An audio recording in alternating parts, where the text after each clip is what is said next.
ಬ್ರಹ್ಮರುದ್ರರಮಾದಿಭ್ಯಃ ಅಪಿ ಉತ್ತಮತ್ವಂ ಸ್ವತಂತ್ರತಾಂ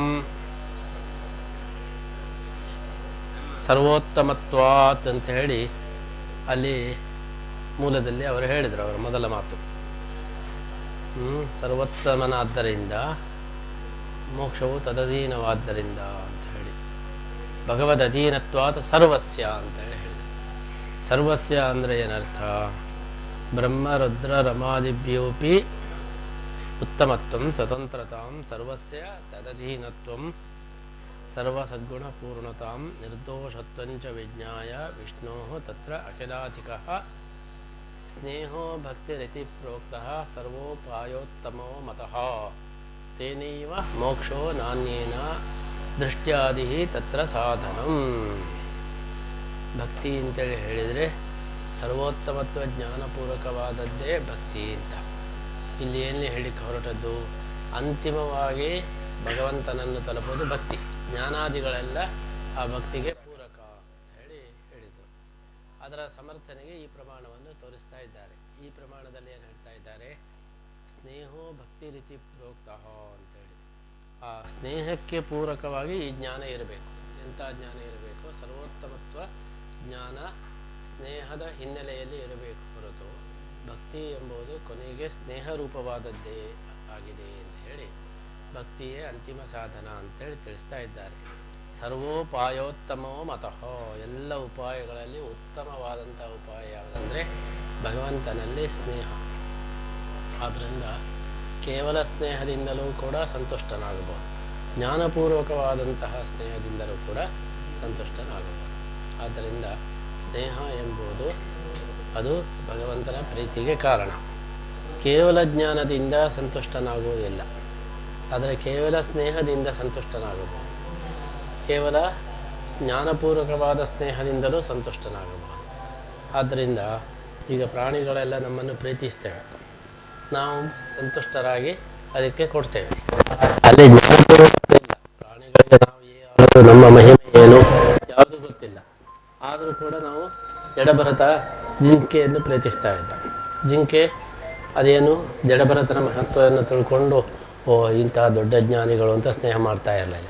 ಬರೇ ಒಂದು ಮುಗ್ಧವಾದ ಸ್ನೇಹವನ್ನು ಮಾಡಿದಂತಹ ಜಿಂಕೆಯನ್ನು ಜಡಭರತ ಪ್ರೀತಿಸಿದ. ಆದರೆ ಜ್ಞಾನ ಮಾತ್ರ ಇದ್ದು ಪ್ರೀತಿಸದೇ ಇದ್ದರೆ ಯಾರೂ ಅವರನ್ನು ಅನುಗ್ರಹಿಸಲ್ಲ. ಜ್ಞಾನ ಇದೆ, ಇನ್ಮೇಲೆ ಪ್ರೀತಿ ಇಲ್ಲ ನನಗೆ ಅಂತ ಹೇಳಿದರೆ, ಆದ್ದರಿಂದ ಒಬ್ಬನಿಗೆ ಬೈಯತಕ್ಕಂತಹ ದೊಡ್ಡ ಕೊನೆಯ ಒಂದು ಶಬ್ದ ಯಾವುದಂದರೆ ನಿನ್ನ ಮೇಲೆ ಪ್ರೀತಿ ಇಲ್ಲ, ನಿನ್ನ ಮೇಲೆ ಪ್ರೀತಿ ಇಲ್ಲ ಅಂತ ಎಂದು ಹೇಳಬಾರ್ದು. ಅದಕ್ಕೆ ಅದು ಕೊನೆಯ ವಾಕ್ಯ. ಬೇರೆ ಏನು ಅಪಶಬ್ದಗಳನ್ನೆಲ್ಲ ಹೇಳ್ಬೋದು. ಅದು ಹೇಳಿದರೂ ಕೂಡ ಏನೋ ಸಿಟ್ಟು ಬಂದಿದೆ, ಆದ್ದರಿಂದ ಹೇಳಿದರು, ನಿದ್ರೆ ಸರಿ ಆಗಲಿಲ್ಲ ಏನೋ ಅಂತ ಹೇಳ್ಬೋದು. ಆದರೆ ಪ್ರೀತಿ ಇಲ್ಲ ಅಂತೇಳಿ ಹೇಳಿದರೆ ಅದು ಕೊನೆಯ ಶಬ್ದ. ಆಮೇಲೆ ಅದನ್ನು ಸಹನೆ ಮಾಡಲಿಕ್ಕೆ ಸಾಧ್ಯ ಇಲ್ಲ. ಆದ್ದರಿಂದ ಪ್ರೀತಿ ಉಂಟು ಹೇಳುವುದೇ ಅದು ಮುಖ್ಯವಾದಂಥ ಒಂದು ಅನುಗ್ರಹಕ್ಕೆ ಕಾರಣ. ಜ್ಞಾನಪೂರ್ವಕವಾದಂತಹ ಪ್ರೀತಿ ಇದ್ದರೆ ಅದರಿಂದ ವಿಶೇಷವಾದಂಥ ಮೋಕ್ಷಾದಿಗಳು ಪ್ರಾಪ್ತ ಆಗ್ತದೆ. ಸ್ನೇಹೋ ಭಕ್ತಿರಿತಿ ಪ್ರೋಕ್ತಃ.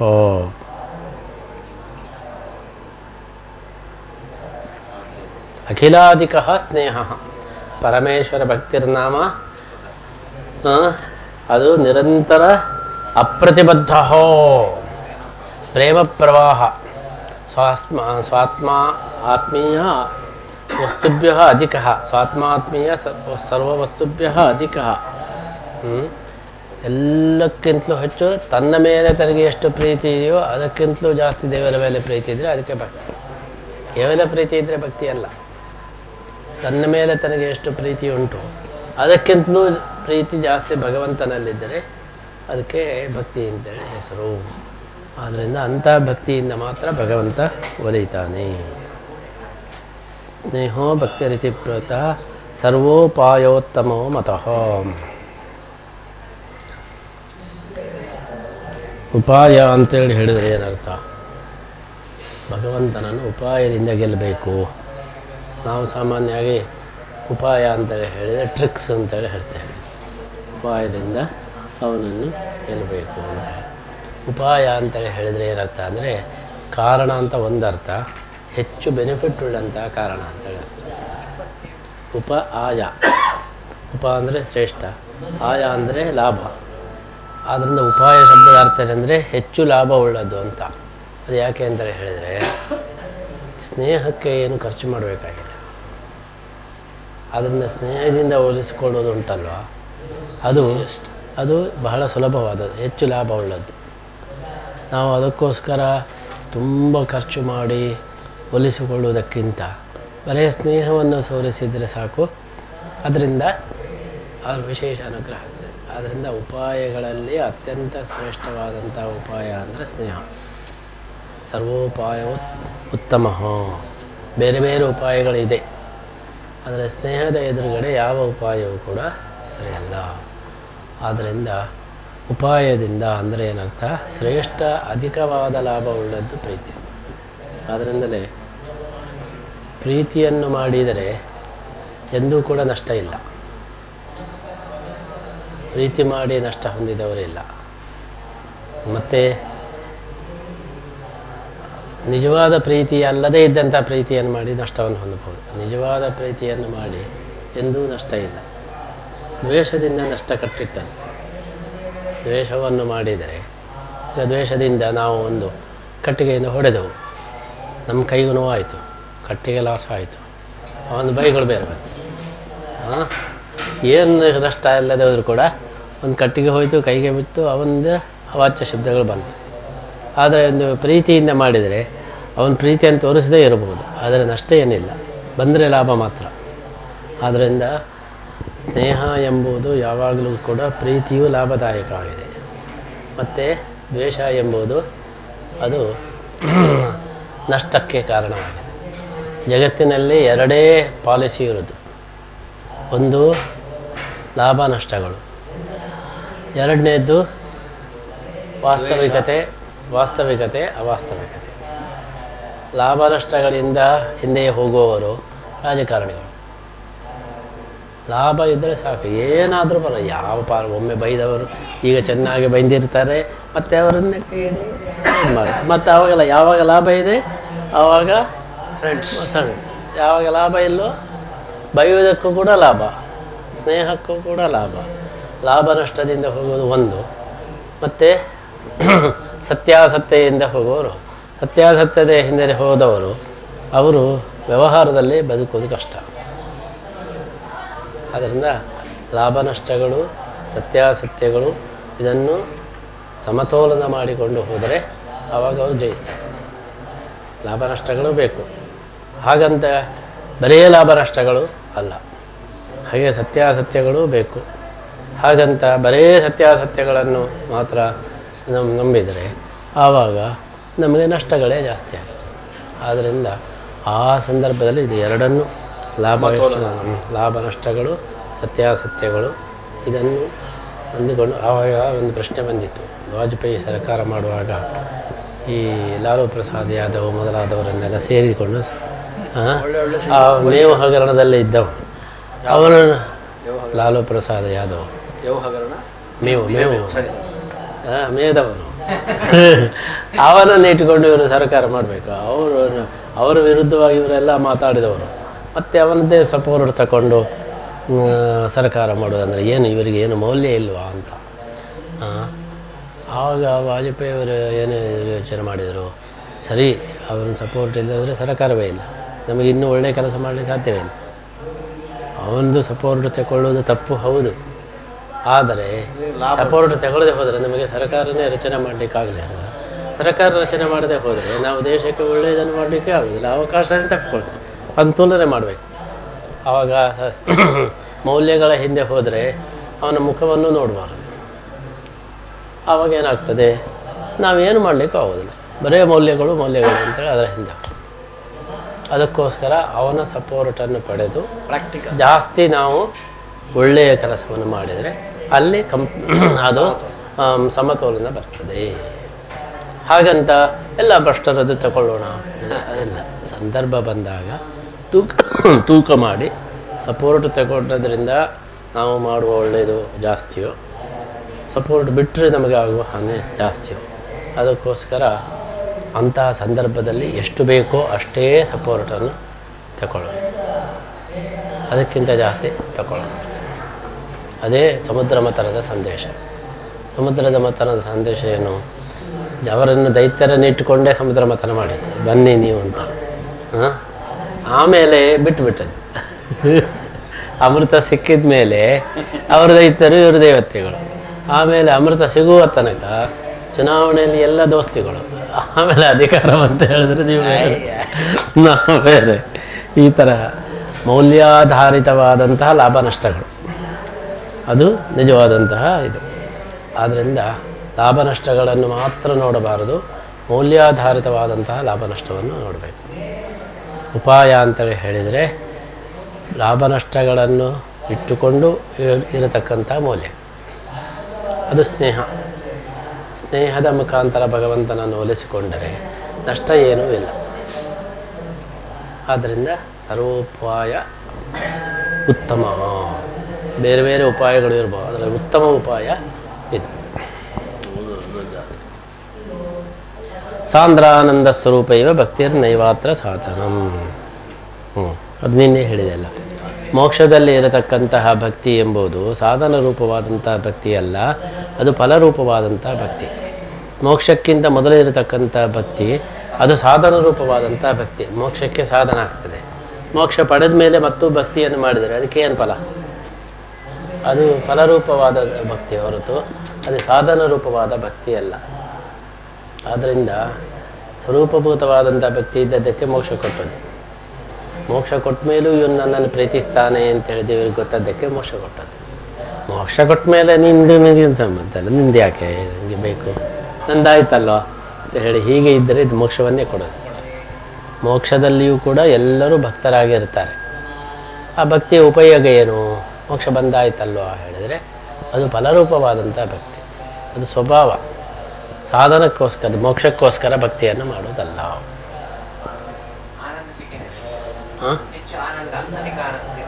ಅದೆಲ್ಲ ಹಿಂದೆ ಮೋಕ್ಷಕ್ಕಿಂತ ಹಾಂ, ಅದಕ್ಕೆ ಫಲವೇ ಇಲ್ಲ. ಮೋಕ್ಷ ಆಗಿ ಆಯ್ತಲ್ವಾ.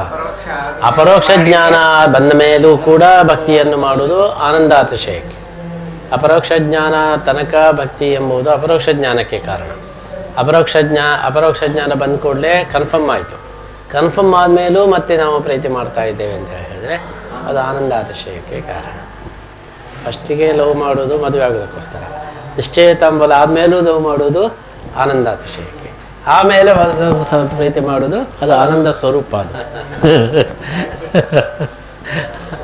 ಆದ್ದರಿಂದ ಭಗವಂತನ ಭಕ್ತಿ ಅದು ಆನಂದ ಸ್ವರೂಪವಾಗಿ ಮೋಕ್ಷದಲ್ಲಿದೆ, ಅದು ಸಾಧನ ರೂಪ ಅಲ್ಲ.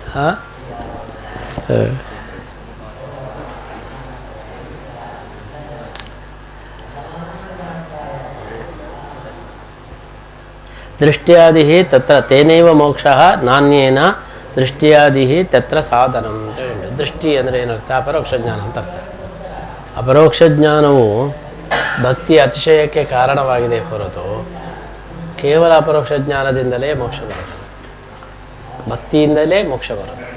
ಭಕ್ತಿಯೇ ಅಂತಿಮ ಕಾರಣ ಹೊರತು ಅಪರೋಕ್ಷ ಜ್ಞಾನ ಎಂಬುದು ಅಪರೋಕ್ಷ ಜ್ಞಾನ ಆಗಿದೆ ಆದ್ದರಿಂದ ನನಗೆ ನೀವು ಮೋಕ್ಷ ಕೊಡಲೇಬೇಕು ಇಲ್ಲ.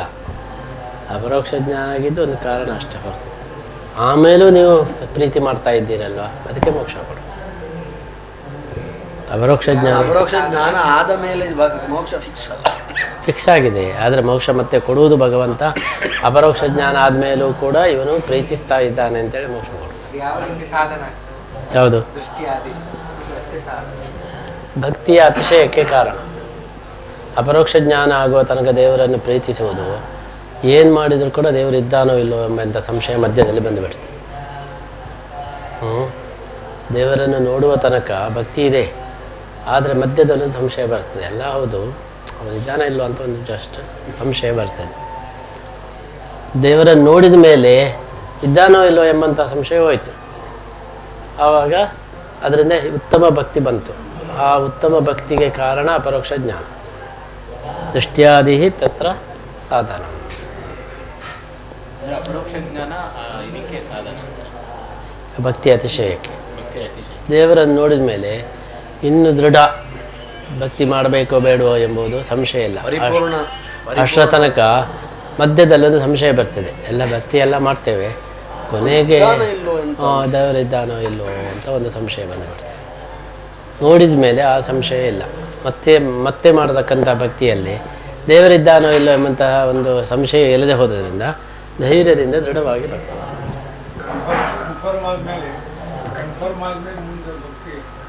ಜಾಸ್ತಿ ಆಗಬೇಕು. ನಿಶ್ಚಯ ತಾಂಬೂಲ ಆದಮೇಲೆ ಪ್ರೀತಿ ಜಾಸ್ತಿ ಆಗಬೇಕು, ಕಡಿಮೆ ಅಪರೋಕ್ಷ ಜ್ಞಾನ ಆದಮೇಲೆ ಇದು ಮೋಕ್ಷ ಗ್ಯಾರಂಟಿ ಅಲ್ಲ. ಮೋಕ್ಷ ಗ್ಯಾರಂಟಿ. ಅದಕ್ಕೆ ಕಾರಣ ಅಪರೋಕ್ಷ ಜ್ಞಾನ ಅಲ್ಲ, ಭಕ್ತಿ ಅತಿಶಯವೇ ಕಾರಣ ಅಂತ.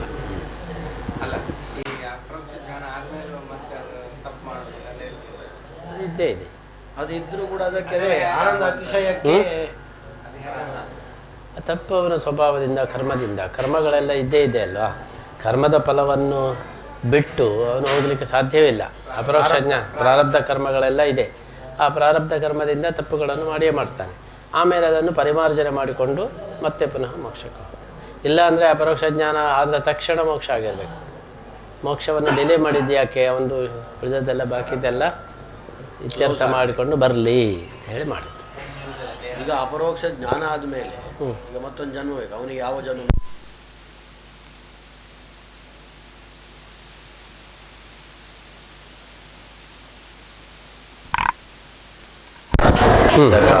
ಅವರು ಅನೇಕ ದೇಹವನ್ನು ಪಡೆದರು, ಅದು ಇಚ್ಛೆಯಿಂದ. ಅವರಿಗೆ ಅಪರೋಕ್ಷ ಜ್ಞಾನ ಆಗಿದೆ, ಅದು ಪಾಪವನ್ನು ಕಳಿಬೇಕು ಅಂತೇಳಿ. ಹಾಗೆ ಅಪರೋಕ್ಷ ಜ್ಞಾನಿಗಳಾದ ಎಲ್ಲರಿಗೂ ಕೂಡ ಒಂದು ಸಾಮರ್ಥ್ಯ ಇರ್ತದೆ. ಅವಲ್ಲ, ಅವರು ಕೂಡ ಪ್ರಾರಬ್ಧ ಕರ್ಮ ನಾಶಕ್ಕೋಸ್ಕರನೇ ಪಡೆದದ್ದು. ಪ್ರಾರಬ್ಧ ಕರ್ಮವನ್ನು ಬಿಟ್ಟು ಯಾರಿಗೂ ಹೋಗಬೇಕಿಲ್ಲ. ಪ್ರಾರಬ್ಧ ಕರ್ಮ ನಾಶವನ್ನು ಅದನ್ನು ಒಂದೇ ಸಮಯದಲ್ಲಿ ಮಾಡಬಹುದು, ಅಥವಾ ಸೌಕರ್ಯ ಹಾಗೆ ಒಂದೇ ಮುಗಿಸ್ಬೋದು, ಅಥವಾ ಕ್ರಮೇಣ ಮುಗಿಸ್ಬೋದು. ಆಪ್ಷನ್ ಉಂಟು ಹೇಳಿ.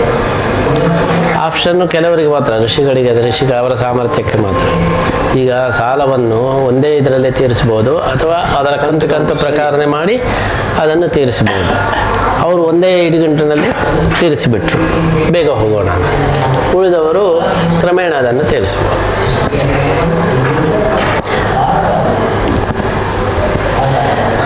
ಅಧಮಾಧಿಕಾರಿಣೋ ಮರ್ತ್ಯ ಮುಕ್ತೋ ಋಷ್ಯಾಧಿಕಾ ಸಮಾಹ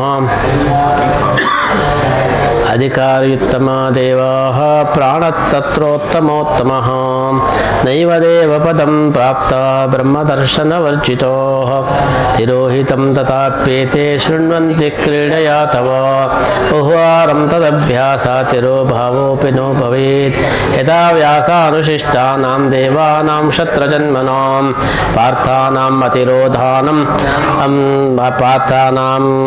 ಪಾರ್ಥಾನಾಂ ಅತಿರೋಧಾನಂ ಜ್ಞಾನಂ ಸುಸ್ಥಿರತಾಂ ಗತಂ. ಅಲ್ಲಿ ಅಧಿಕಾರಿ ಶಬ್ದವನ್ನು ಹೇಳಿದರು. ಇಂದ್ರನಿಗೆ ಉತ್ತಮಾಧಿಕಾರಿಯಾದ್ದರಿಂದ ಅಂತ ಹೇಳಿ ಆಚಾರ್ಯರು ಅದನ್ನು ಹೇಳಿದರು. ಸ್ವಲ್ಪ ಅದರ ಬಗ್ಗೆ ಏನು ಪ್ರಮಾಣಗಳು ಅಂತ ಹೇಳಿ ಪ್ರಶ್ನೆ ಬಂದರೆ ಅದರ ವಿವರಣೆಯನ್ನು ಈ ಪ್ರಮಾಣದಿಂದ ಕೊಡ್ತಾ ಇದ್ದಾರೆ. ಈ ಪ್ರಮಾಣ ಏನು ಹೇಳ್ತಾ ಇದೆ? ಅಧಿಕಾರಿಗಳ ಪ್ರಭೇದ ಏನಂದರೆ, ಮನುಷ್ಯರು ಅಂದರೆ ಮನುಷ್ಯೋತ್ತಮರು, ಅಧಮಾಧಿಕಾರಿಗಳು.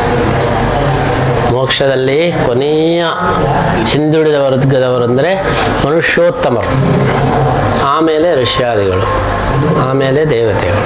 ಹೀಗೆ 3 ವಿಧಾನ ಇದೆ. ಆದ್ದರಿಂದ ಈ ಮನುಷ್ಯೋತ್ತಮರು ಕೂಡ ಮೋಕ್ಷದಲ್ಲಿ ಆಗುವ ಋಷಿತುಲ್ಯರಾಗ್ತಾರೆ. ಅಧಿಕಾರಿ ಉತ್ತಮ ದೇವಾಹ, ಇದು ಮುಕ್ತೋ ಋಷ್ಯಾಧಿಕಾ ಸಮಾಹ. ಅಧಮಾಧಿಕಾರಿಗಳಾದಂತಹ ಮನುಷ್ಯೋತ್ತಮರು ಮೋಕ್ಷದಲ್ಲಿ ಆಗುವಾಗ ಋಷಿಗಳು ಯಾರು? ಮನುಷ್ಯೋತ್ತಮರೇ ಋಷಿಗಳಾಗುವುದು. ಆದ್ದರಿಂದ ಮನುಷ್ಯೋತ್ತಮರೇ ಋಷಿಗಳಾದ್ರಿಂದ ಇಲ್ಲಿ ಋಷಿತ್ವ ಎಂಬುದು ಒಂದು ಎಕ್ಸ್ಟ್ರಾ ಇದ್ದರೆ ಅಂದರೆ ಅವರು ಸ್ವಲ್ಪ ಮೇಲೆ, ಅಲ್ಲಿ ಇಲ್ಲಿ ಮನುಷ್ಯೋತ್ತಮರು ಸ್ವಲ್ಪ ಕೆಳಗೆ. ಯಾಕೆ ಅಂತ ಹೇಳಿದರೆ ಋಷಿಗಳ ಸಾಧನೆಯನ್ನು ಮಾಡಲಿಲ್ಲ. ಯಾವಾಗ ಮೋಕ್ಷ ಸಿಕ್ಕಿತೋ ಆವಾಗ ಅವರು ಮೋಕ್ಷದ ಸಾಧನೆಯನ್ನು ಮಾಡಿದ್ರಿಂದ ಮನುಷ್ಯೋತ್ತಮರು ಹೌದು, ಋಷಿಗಳಿಗೆ ಸಮಾನರು ಕೂಡ ಆಗ್ತಾರೆ.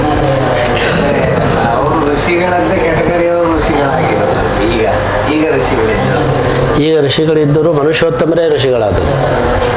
ಅವ್ರು ಮನುಷ್ಯರಾಗಿದ್ದವರು ಋಷಿಗಳಾದದ್ದು, ಗಡ್ಡ ಬಿಟ್ಟು ಆಮೇಲೆ ಋಷಿಗಳಾದ.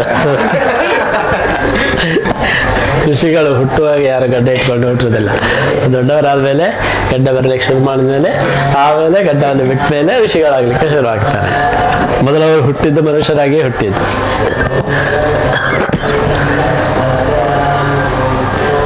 ಉತ್ತಮರು ಕೂಡ ವೇದದೃಷ್ಟಿಗಳಾಗ್ಬೋದು.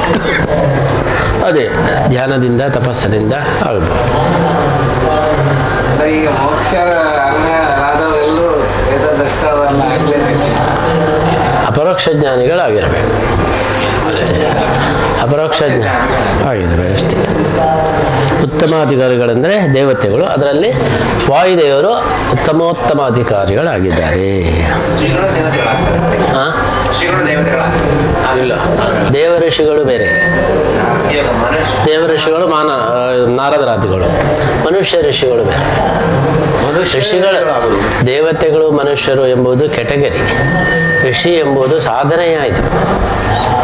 ದೇವತೆಗಳಲ್ಲಿ ಋಷಿತ್ವ ತಪಸ್ಸನ್ನೆಲ್ಲ ಮಾಡಿ ಋಷಿತ್ವವನ್ನು ಹೊಂದಬಹುದು. ಮನುಷ್ಯರಲ್ಲಿಯೂ ತಪಸ್ಸನ್ನು ಮಾಡಿ ಋಷಿತ್ವವನ್ನು ಹೊಂದಬಹುದು. ದೇವತೆಗಳು ಎಂಬುದು ಅದು ಸ್ವಭಾವದ ಜೀವ ಸ್ವಭಾವದಲ್ಲಿ ಇರತಕ್ಕಂತಹ ಒಂದು ವಿಭಾಗ. ಮನುಷ್ಯರು ಎಂಬುದು ಕೂಡ ಜೀವ ಸ್ವಭಾವದಲ್ಲಿ ಇರತಕ್ಕಂಥ ವಿಭಾಗ. ಋಷಿತ್ವ ಎಂಬುದು ಸಾಧನೆ ಪ್ರಯುಕ್ತ ಬರತಕ್ಕಂತಹ ಒಂದು ಹೆಸರು. ಆದ್ದರಿಂದ ದೇವಋಷಿಗಳು, ರಾಜಋಷಿಗಳು, ಬ್ರಹ್ಮಋಷಿಗಳು. ಋಷಿ ಅಂತೇಳಿ ಹೇಳಿದರೆ ಋಷಜ್ಞಾನಿ. ಆದ್ದರಿಂದ ಅವರು ತಪಸ್ಸನ್ನು ಮಾಡಿ ಆ ಮೂಲಕ ಭಗವಂತನ ವಿಶೇಷ ರೂಪವನ್ನು ನೋಡಿದವರು ಅಂತೇಳಿ ಅರ್ಥ. ಆದ್ದರಿಂದ ಮನುಷ್ಯೋತ್ತಮರು ಕೂಡ ಮತ್ತೆ ಋಷಿಗಳಿಗೆ ತುಲ್ಯರಾಗ್ತಾರೆ. ಅಂತೂ ನೈವ ದೇವಪದಂ ಪ್ರಾಪ್ತ ಬ್ರಹ್ಮದರ್ಶನ ವರ್ಜಿತ.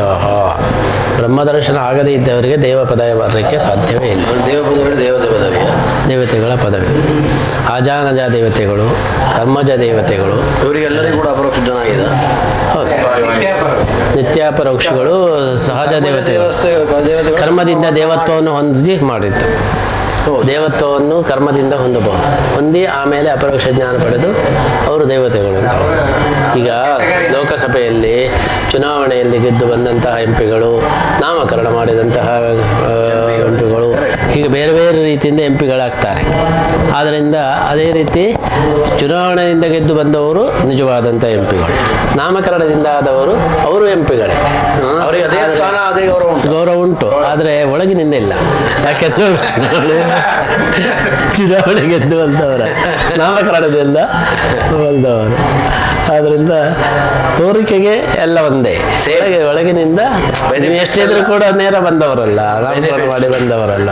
ಗಲಾಟೆ ಆದಾಗ ಅವರಿಗೆ ಅಷ್ಟೇ, ನಿಮ್ದೇನು ನಮ್ಗೆ ಗೊತ್ತಿಲ್ವಾ, ನೀವು ನಾಮಕರಣ ಮಾಡಿ ಬಂದವರು ಅಂತೇಳಿ ಹಾಗೆ. ಇಲ್ಲದ್ರೆ ಒಂದೇ ಲೆಕ್ಕ.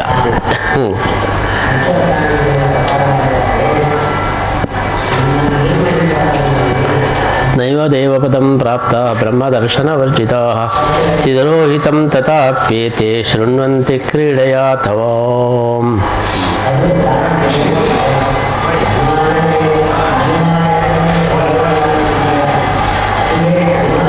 ಅವರಿಗೆ ಅವರ ಜ್ಞಾನ ಎಂಬುದು ತಿರೋಧಾನ ಆಗುವುದಿಲ್ಲ. ಪ್ರತ್ಯೇಕ ಶ್ರವಣಾದಿಗಳನ್ನು ಮಾಡ್ತಾರೆ ಅಂದರೆ ಕ್ರೀಡೆಯ, ಅದು ಶ್ರವಣಾದಿಗಳನ್ನು ಮಾಡಿ ಅದು ಅಭ್ಯಾಸ ಆಗಿ ಹೋಗಿದೆ. ಆದರೆ ಅದು ಬಿಡ್ಲಿಕ್ಕಾಗೋದಿಲ್ಲ. ಅಲ್ಲ, ದೇವತೆಗಳಿಗೂ ಕೂಡ ಅವರಿಗೆ ಕೂಡ ಸಾಧನೆ ಉಂಟು. ದೇವರ ಬೇರೆ ಬೇರೆ ಗುಣಗಳ ಚಿಂತನೆ ಮಾಡ್ತಾರೆ, ಹೊಸ ಹೊಸ ಗುಣಗಳಿಂದ. ಹೌದು. ಆದರೆ ಅವರಿಗೆ ಇದಾಯ್ತಲ್ಲ, ಅದಕ್ಕೆ ರಿಸಲ್ಟ್ ಬಂದಾಯಿತು. ಕೆಲವರು ಪರೀಕ್ಷೆ ಆದಮೇಲೂ ಓದ್ತಾರೆ. ಪರೀಕ್ಷೆ ಆದಮೇಲೆ ಯಾಕೆ ಓದಬೇಕು? ಅದು ಸ್ವಭಾವ. ಹಿಂದೆ ಓದ್ತಾ ಇದ್ದರು, ಪರೀಕ್ಷೆ ಆದಮೇಲೂ ರಿಸಲ್ಟ್ ಬಂದ ಮೇಲೂ ಮತ್ತೆ ಪುನಃ ಅದೇನ್ನು ಯಾಕೆ ಓದ್ತಾರೆ ಹೇಳಿದರೆ ಕ್ರೀಡೆಯ. ಅಂದ್ರೆ ಅವರು ದೇವರನ್ನು ನೋಡಿ ಆಗಿದೆ ಅನ್ನೋದು ಸಹಜವಾಗಿ ನೋಡಿ. ಹೌದು, ಅದರಲ್ಲಿ ಒಂದು ಆಸಕ್ತಿ. ಅದು ತಿರೋಹಿತಮೇನು? ತಿರೋಹಿತಂ ತಥಾಪ್ಯೇತೆ ಶೃಣ್ವಂತಿ ಕ್ರೀಡೆಯ ಅಥವಾ ಅವ್ರ ಜ್ಞಾನನೂ ಹೊಂದುತ್ತೆ. ದೇವತೆಗಳಿಗೂ ಕೂಡ ಈಗ ಜ್ಞಾನದ ತಿರೋಹಿತ ಇಲ್ಲ ಅಂತ ಹೇಳ್ತಾ ಇದ್ದಾರೆ. ಈ ಇಂದ್ರ ಅರ್ಜುನನ ಅಜ್ಞಾನ ಅಂಶದಿಂದ, ದೇವತೆಗಳು ಅಂಶದಿಂದ.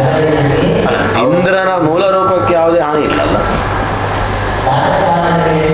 ಇಲ್ಲಿ ನಾವು ಮಾತಾಡುವ ಅವ್ರಿಗೂ ಕೂಡ ಅಸುರಾವೇಶ ಮೂಲ ರೂಪಕ್ಕೆ ಆಗ್ಲಿಕ್ಕೆ ಉಂಟಲ್ಲ. ಆದರೆ ಅದಕ್ಕೆ ಜ್ಞಾನದ ತಿರೋಹಿತ ಇಲ್ಲ.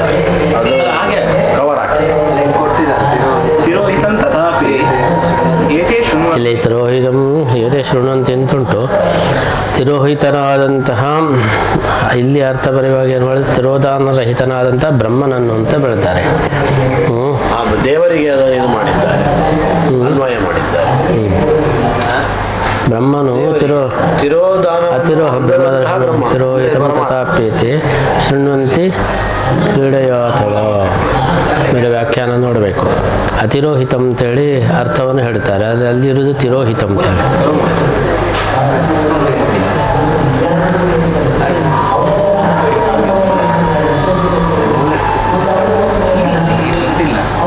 ಆಕಳು ಬರತ್ರಿ ಅವು ಅವನ ತಿರಾವುದು ಹಿಂದೆ ಸೇಮ್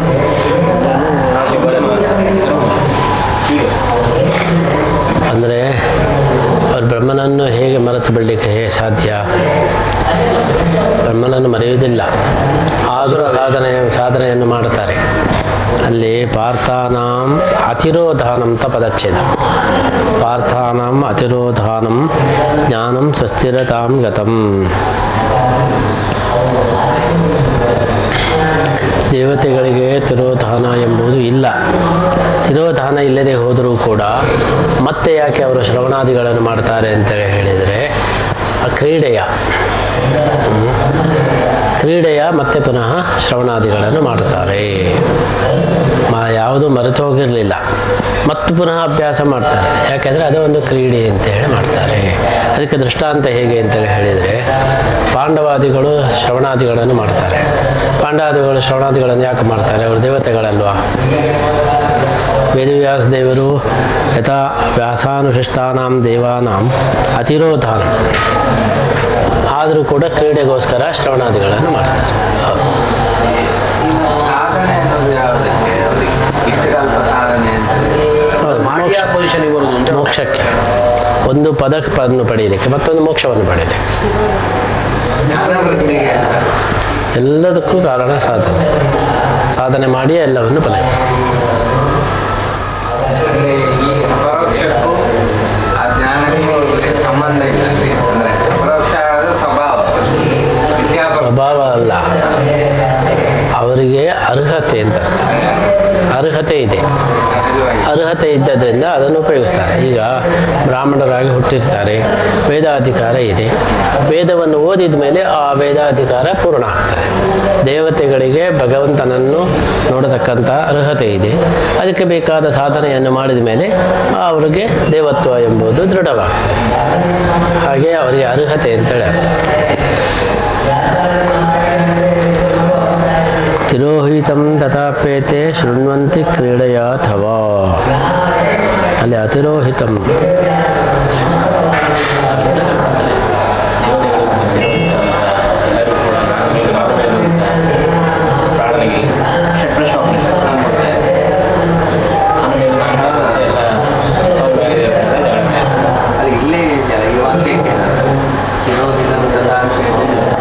ನೈವದೇವ ಪದಂ ಪ್ರಾಪ್ತಾಃ ಬ್ರಹ್ಮದರ್ಶನವಚ್ಚಿತಾಃ.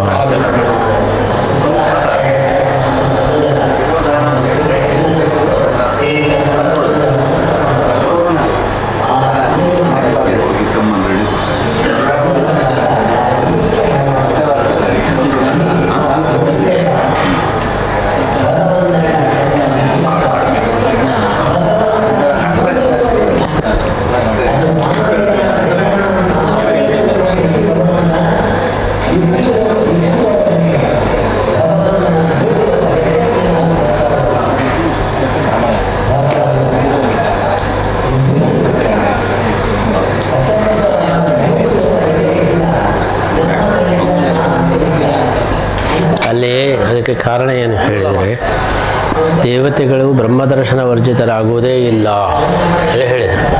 ಬ್ರಹ್ಮದರ್ಶನವರಿಗೆ ಹಾಗೆಯೇ ಆಗ್ತದೆ, ಮತ್ತೆ ಅವರು ಶ್ರವಣಾದಿಗಳು ಯಾಕೆ ಮಾಡೋದು ಅಂತ ಪ್ರಶ್ನೆ ಬಂತು. ಅದಕ್ಕೆ ಉತ್ತರ ಕೊಡ್ತಾ ಇದ್ದಾರೆ, ಕ್ರೀಡೆಯ ಅಂತೇಳಿ. ಕ್ರೀಡೆಯಿಂದ ಅವರು ಮಾಡ್ತಾರೆ. ಬಹುವಾರಂ ತದಭ್ಯಾಸ ತಿರೋಭಾವಯುಪನೋಪವೇತ. ನಿಜವಾಗಿ ಅವರಿಗೆ ಒಂದು ತಿರೋಹಿತ ಆಗುತ್ತೆ. ಅವರು ಅಭ್ಯಾಸ ಮಾಡೋದೇನೆಂದರೆ, ಅವರೆಲ್ಲ ಓದಿದ್ದಾರೆ, ಕೆಲವೊಂದು ಪಾಯಿಂಟ್ಗಳು ಮರೆತು ಹೋಗಿರುತ್ತೆ, ಅದನ್ನು ನೋಡ್ತಾರೆ ಅಷ್ಟೇ. ಇನ್ನು ಅಥವಾ ಅವ್ರಿಗೆ ಯಾವ ಪಾಯಿಂಟು ಮರೆತು ಹೋಗೋದೂ ಇಲ್ಲ. ಬಹುವಾರಂ ತದಭ್ಯಾಸ, ಅವರು ಅದನ್ನು ಅಭ್ಯಾಸ ಮಾಡೋದರಿಂದ ಬಹುವಾರ ಕ್ರೀಡೆಯ ಅದನ್ನು ಮಾಡ್ತಾ ಇರ್ತಾರೆ. ನಾವೇನು ಹೇಳಬೇಕು, ಅಲ್ಲಲ್ಲಿ ಮರೆತು ಹೋಗಿರ್ತದೆ. ಎಲ್ಲ ಸರಿಯಾಗಿ ಓದಿದ್ದೇವೆ, ಪರೀಕ್ಷೆ ಹೋಗೋದಕ್ಕಿಂತ ಮುಂಚೆ ಮತ್ತೊಮ್ಮೆ ಎಲ್ಲ ಅಂದರೆ ಕೆಲವು ಪಾಯಿಂಟ್ಗಳು ಇದಾಗಿದೆ ಅಂತ ಹಾಗೆ ಅರ್ಥ. ಆದರೆ ಇಲ್ಲಿ ಬರೆಯುವವರು ಬೇರೆ ರೀತಿ ಬರೆದಿದ್ದಾರೆ, ಅದೇನು ಅಂತ ಗೊತ್ತಾಗೋದಿಲ್ಲ. ನನ್ನ ಅರ್ಥ ಏನು ಹೇಳಿದರೆ, ತಿರೋಹಿತಂ ಶೃಣ್ವಂತಿ, ಮರೆತದ್ದು ಸ್ವಲ್ಪ ಸ್ವಲ್ಪ ಕ್ರೀಡೆ ಅಥವಾ ಕ್ರೀಡೆಯ ಮರೆತದ್ದಕ್ಕೋಸ್ಕರ ಸ್ವಲ್ಪ ಅವರು ಮತ್ತೆ ಶ್ರವಣಾದಿಗಳನ್ನು ಮುಂದುವರಿಸ್ತಾರೆ, ಅಥವಾ ಕ್ರೀಡೆಗೋಸ್ಕರ ಮುಂದುವರಿಸ್ತಾರೆ. ಮತ್ತು ಕ್ರೀಡೆ ಯಾಕೆ ಅಂತ ಹೇಳಿದ್ರೆ ಬಹುವಾರಂ ತದಭ್ಯಾಸ. ಈಗ ಕೆಲವರಿಗೆ ಈಗ ಆಮೆ ಸೂತಿಗೆ ಬರುವಾಗ ಜಪ ಮಾಡಬಾರದು ಅಂದರೆ ಬಹಳ ಕಷ್ಟ ಆಗಿಬಿಡ್ತದೆ. ಇಷ್ಟು ದಿವಸ ಮಾಡಿಕೊಂಡು ಬಂದು ಈಗ ಏನಿಲ್ಲ, ಬೆಳಗ್ಗೆ ಎದ್ದ ತಕ್ಷಣ ಏನಿಲ್ಲ, ಅದಕ್ಕೆ ಏನೊಂದು ಮಾಡಿದ ಹಾಗೆ ಮಾಡೋದು. ಯಾಕಂದರೆ ಅಭ್ಯಾಸ ಅದು ಮಾಡದೆ ಹೋದರೆ ಇವತ್ತು ಆಮೇಲೆ ಆದ್ದರಿಂದ ಪೂಜೆ ಮಾಡಲಿಕ್ಕಿಲ್ಲ, ಅದು ಮಾಡಲಿಕ್ಕಿಲ್ಲ ಹೇಳಿದರೆ ಕೊನೆಗೆ ಏನು ಓಂಕಾರ ಹೇಳೋದಿಲ್ಲ, ಸುಮ್ಮನೆ ಇದು ಮಾಡ್ತೇನೆ, ದೂರದಲ್ಲೇ ಹಾಕ್ತೇನೆ, ಈಗೆಲ್ಲ ಏನೋ ಮಾಡಿ ಮಾಡೋದು ಮಾಡ್ತಾರೆ. ಯಾಕಂದರೆ ಅದು ಮಾಡದೇ ಇರಲಿಕ್ಕೆ ಆಗುವುದಿಲ್ಲ. ನಿಜವಾಗಿ ಅವರಿಗೆ ಮಾಡದೇ ಇದ್ದರೆ ಏನು ಪಾಪ ಇಲ್ಲ. ಯಾಕೆ ಸೋತಿಗೆ ಬಂದರೆ ಎಲ್ರಿಗೂ ಸಂತೋಷ, 10 ದಿವಸ ಜಪ ಪೂಜೆ ಇಲ್ಲ ಅಂತೇಳಿ. ಆದರೂ ಏನೋ ಮಾಡಿದ ಹಾಗೆ ಮಾಡ್ತಾರೆ. ಯಾಕೆ ಅಂದರೆ ಅದೊಂದು ಅಭ್ಯಾಸ, ಅದು ಬಿಡಲಿಕ್ಕೆ ಆಗೋದಿಲ್ಲ ಅಂತೇಳಿ. ಅದೇ ರೀತಿ ಬ್ರಹ್ಮದರ್ಶನ ಆಗಿ ಹೋಗಿದೆ, ಅವರಿಗೆ ಯಾವುದು ಮರೆತು ಹೋಗುವುದಿಲ್ಲ, ಆದರೂ ಓದ್ತಾರೆ ಶ್ರವಣಾದಿಗಳನ್ನು. ಯಾಕೆ ಅಂತೇಳಿ ಈಗ ಸುಧಾಮಂಗಳ ಆಗಿದೆ, ಮತ್ತೆ ಯಾಕೆ ಓದೋದು? ಪರೀಕ್ಷೆ ಕೊಟ್ಟಾಗಿದೆ, ಸುಧಾಮಂಗಳ ಆಗಿದೆ, ಇನ್ನು ಯಾಕೆ ಓದೋದು? ಸ್ವಲ್ಪ ಸ್ವಲ್ಪ ಅಭ್ಯಾಸ ಬಲದಿಂದ ಓದ್ತಾ ಇದ್ದೇವೆ. ಹೌದು, ಶ್ರವಣ ಓದೋದು, ಕೇಳೋದು, ಓದೋದು, ಇದನ್ನೆಲ್ಲ ಮತ್ತೆ ಯಾಕೆ ಮಾಡಬೇಕು?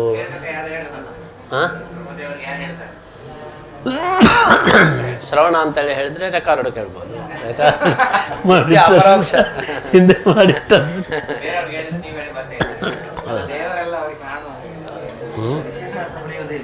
ಯಾರಿಗೆ ಉಳಿತದೆ ಅದಕ್ಕೂ ಓದ್ಬೋದು. ಬ್ರಹ್ಮದರ್ಶನ ಆಗಿದೆ ಅಲ್ವಾ? ಈಗ ಪ್ರಶ್ನೆ ಏನು ಹೇಳಿದ್ರೆ, ಈಗ ನಮಗೆಲ್ಲ ಏನಂದರೆ ಬ್ರಹ್ಮದರ್ಶನ ಆದಮೇಲೆ ನಾವು ಯಾಕೆ ಓದಬೇಕು, ಹಾಗೆ ಹೋಗಿದೆ.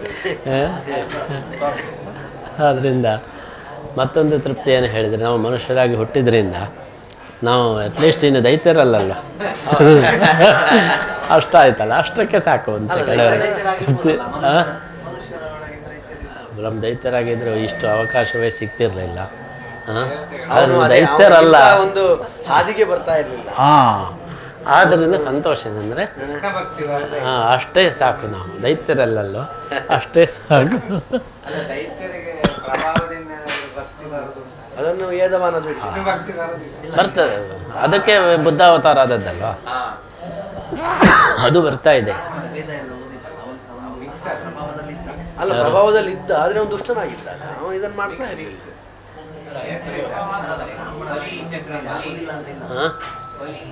ಅದೇ ಅದರಲ್ಲಿ ಬೇರೆ ಬೇರೆ ಉಂಟು.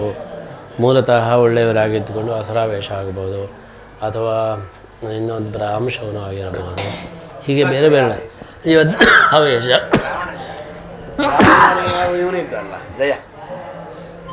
ಆದ್ದರಿಂದ ಅಟ್ಲೀಸ್ಟ್ ನವದೇವತೆಗಳಲ್ಲಾದರೂ ಕೂಡ ದೈತ್ಯರು ಅಲ್ಲಲ್ವ ಅಂಥೇಳಿ ಒಂದು ಸಂತೋಷದಿಂದ ಇರಬಹುದು. ಅರ್ಜುನ ಜ್ಞಾನಿ ಎಲ್ಲ ಅನ್ನೋದಕ್ಕೂ ಕೂಡ ಇದು ಉತ್ತರ ಕೊಟ್ಟಾಗಿದೆ ಅಲ್ವಾ? ತಿರೋಹಿತಂ ಕ್ರೀಡೆಯ ಅಥವಾ ಅಂತ ಅನ್ನೋದು. ಅರ್ಜುನ ಜ್ಞಾನಿ ಎಲ್ಲ ವಾದಿಗಳಿಗೆ ಇದು ಒಂದು ರೀತಿಯಾಗಿ ಉತ್ತರ ಕೊಟ್ಟಂಗೂ ಇದೆಯಲ್ವಾ? ತಿರೋಹಿತಂ ಕ್ರೀಡೆಯ ಅಥವಾ ಅಂದ್ರೆ ಕೇವಲ ಒಂದು ತೋರಿಸ್ಕೊಳ್ಳಿಕ್ಕೋಸ್ಕರವಾಗಿ ಆ ರೀತಿಯಾಗಿ ಅವನಿಗೆ ಅಂದರೆ ಉತ್ತಮಾಧಿಕಾರಿಯೇ ಇವನಾಗಿದ್ದಾನೆ. ಹೌದು, ಅಂದ್ರೆ ಅರ್ಜುನ ಅಜ್ಞಾನಿ ಅಂತ ಎಲ್ಲ ಹೇಳ್ತಾರೆ ಅನ್ನೋಂಥದ್ದು ಕ್ರೀಡೆಯ ಅಂದ್ರೆ ದೇವತೆಗಳು ಕೆಲವೊಮ್ಮೆ ಅದೇ ಉತ್ತರ ಜ್ಞಾನಿಗಳ ತರ ತೋರಿಸ್ತಾರೆ ಜನಗಳಿಗೆ ಅನ್ನೋಂಥದ್ದು. ಅದು ಅರ್ಥ ಆಗುತ್ತೆ. ಅಂದ್ರೆ ಒಂದು ರೀತಿಯ ಆಚಾರ್ಯರು ಕೊಟ್ಟಂತ ಮನುಷ್ಯ ಲೋಕದಲ್ಲಿ ಹುಟ್ಟಿದ ಅಂತೂ ಇದಾದ ಮೇಲೂ ಕೂಡ ರಿಸಲ್ಟ್ ಬಂದ ಮೇಲೂ ಓದುವುದು, ಕೆಲವು ಸಂಶಯಗಳು ಇರ್ತದೆ, ಅದನ್ನು ಪರಿಹಾರ ಮಾಡಲಿಕ್ಕೆ ಓದಬಹುದು, ಕ್ರೀಡೆಯ ಓದಬಹುದು. ಆಮೇಲೆ ಅಭ್ಯಾಸ, ಹಿಂದಿನಿಂದ ಬಂದಂಥ ಅಭ್ಯಾಸದಿಂದ ಓದಬಹುದು. ಅಥವಾ ಅವರಿಗೆ ತಿರೋಭಾವ ಇಲ್ಲದೇ ಹೋದರೂ ಕೂಡ, ತಿರೋಭಾವ ಅಲ್ಲಲ್ಲಿ ಮರೆತು ಹೋಗದೇ ಇದ್ದರೂ ಕೂಡ ಓದ್ಬೋದು. ಅದಕ್ಕೆ ದೃಷ್ಟಾಂತ ಏನು ಹೇಳಿದರೆ, ಪಾರ್ಥರಿಗೆ ಅವತಾರದಲ್ಲಿಯೂ ಕೂಡ ಎಲ್ಲ ಜ್ಞಾನಗಳಿತ್ತು ಪಾಂಡವರಿಗೆ, ವ್ಯಾಸಾನುಷ್ಠರಾಗಿ, ಆದರೂ ಅವರು ಶ್ರವಣಾದಿಗಳನ್ನು ಮಾಡಿದರು. ಯಥಾ ವ್ಯಾಸಾನುಶಿಷ್ಟಾನಾಂ ದೇವಾನಾಂ ಶತ್ರಜನ್ಮನಾಂ ಪಾರ್ಥಾನಾಂ ಅತಿರೋಧಾನಂ. ಅವರಿಗೆ ತಿರೋಧಾನ ಇಲ್ಲ. ಜ್ಞಾನಂ ಸುಸ್ಥಿರತಾಂ ಗತಂ. ಆದರೂ ಅವರು ಶ್ರವಣಾದಿಗಳನ್ನು ಮಾಡಿದರು, ಅರ್ಜುನಾದಿಗಳನ್ನು ಮಾಡಿದ್ದಾರೆ.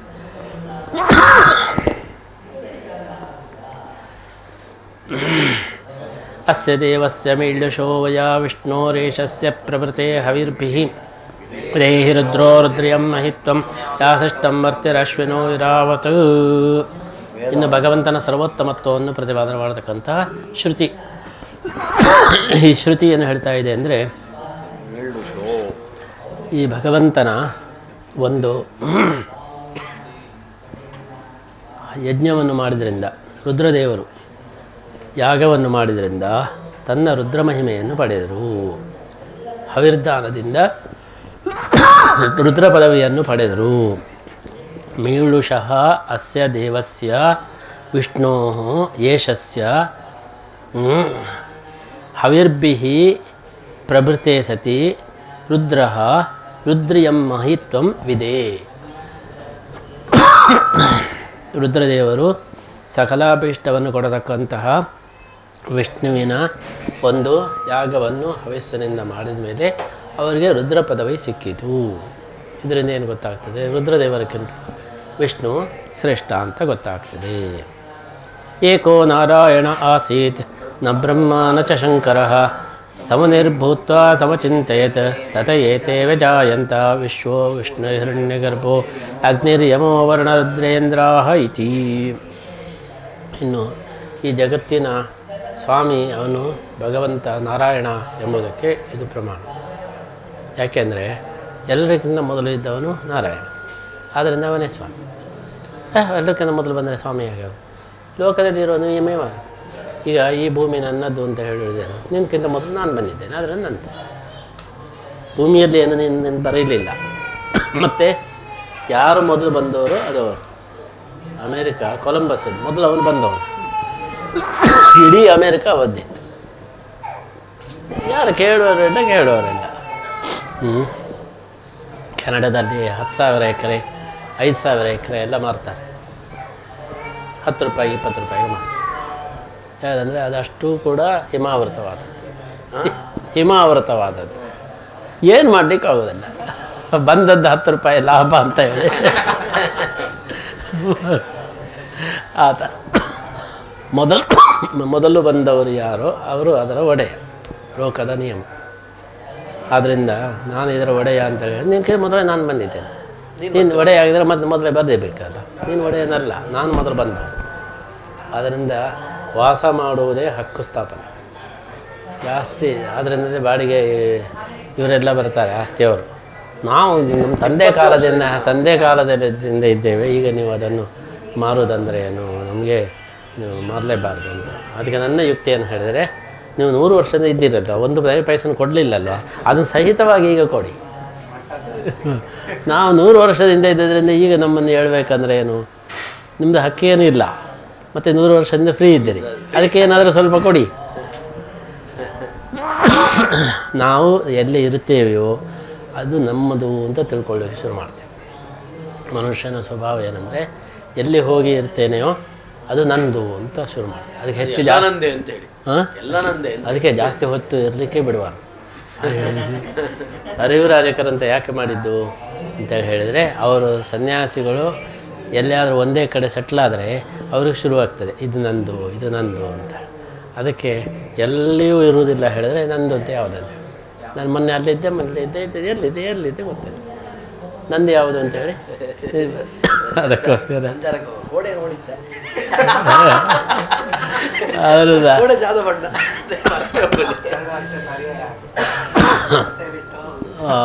ಆವಾಗ ಕಷ್ಟ ಆಗ್ತದೆ. ಯಾಕೆಂದರೆ ನಂದೇ ಆಗಿತ್ತು, ಬಿಟ್ಟು ಕೊಡಬೇಕಲ್ಲ ಅಂತ. 2 ವರ್ಷದಲ್ಲಿ ನಮ್ಮದು ಅಂತ ತಿಳ್ಕೊಳ್ತದೆ. 2 ವರ್ಷ ನಂತರ ಪರ್ಯಾಯ ಮುಗೀತದೆ ಎಂಬ ಕಲ್ಪನೆ. ಹೇಗೆ ಮನುಷ್ಯರಿಗೆ ಒಂದು ದಿವಸ ಸತ್ತು ಹೋಗ್ತೇನೆ ಅಂತ ಹೇಳಿ ಯೋಚನೆಯೇ ಇರುವುದಿಲ್ಲ, ಪರ್ಮನೆಂಟ್ ಎಂಬುದೇ ಯೋಚನೆ. ಹಾಗೆ ಪರ್ಯಾಯವು ಕೂಡ ಅದು ಪರ್ಮನೆಂಟ್ ಎಂಬುದು ಯೋಚನೆ. ಅದು ಅನಿವಾರ್ಯವಾಗಿ ಬಂದಾಗ ಆಘಾತ ಆಗ್ತದೆ. ಹೋ ಹೀಗಾಯ್ತಲ್ಲ ಅಂತ.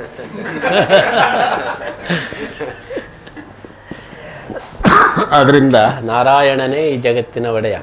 ಯಾಕೆಂದರೆ ಏಕೋ ನಾರಾಯಣ ಆಸೀತ್ ನ ಬ್ರಹ್ಮ ನ ಚ ಶಂಕರ, ಯಾರೂ ಇರಲಿಲ್ಲ, ಇಡೀ ಸಮುದ್ರ ಇದು ಎಲ್ಲ ಒಂದೇ. ಆದ್ದರಿಂದ ಅಷ್ಟು ಸರ್ವೋತ್ತಮತ್ವ ಸಿದ್ಧ ಆಯಿತು. ಆದರೆ ಮಕ್ಕಳಿಗೆಲ್ಲ ಹೇಳೋದೇನು, ನೀವೆಲ್ಲ ಇರಲಿಲ್ಲ, ನಾವೆಲ್ಲ ಇಲ್ಲದೇ ಇರುವಾಗ ನಮ್ಮ ಮಹಿಮೆ ಜಾಸ್ತಿ ಹೇಳೋದು. ನೀವೆಲ್ಲ ಗೊತ್ತಾಗೋದಲ್ಲ, ಅವಾಗ ನೀವೆಲ್ಲ ಇರಲಿಲ್ಲ. ಆವಾಗ ನೋಡಿದರೆ ನಾವು ಈಗ ಕಾಮನ್ ಆಗೇ ಇದ್ದೆವು.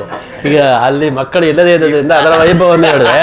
ನೀವೆಲ್ಲ ಅವಾಗೆಲ್ಲ ಹೇಗಿತ್ತು ಗೊತ್ತಾ, ಇವತ್ತು ನಡೆಯೋಕ್ಕವರು ಇಲ್ಲ ಅಲ್ಲಿ, ನೀವೆಲ್ಲ ಇರಲಿಲ್ಲ. ಅದರಿಂದ ಮೊದಲು ಇರುವುದೇ ಅದೊಂದು ದೊಡ್ಡ ವೈಭವ. ನ ಬ್ರಹ್ಮ ನ ಚ ಶಂಕರ ಸಮನಿರ್ಭೂತ್ವ ಸಮಚಿಂತೆಯತೆ ತತ ಏತೆ ವ್ಯಜಾಯಂತ. ಮೌನದಿಂದ ನಾರಾಯಣ ಒಬ್ಬರೇ ಬಂದ. ಏನು ಮಾಡೋದು, ಬೋರ್ ಆಗ್ತದೆ, ಏನು ಮಾಡೋದು.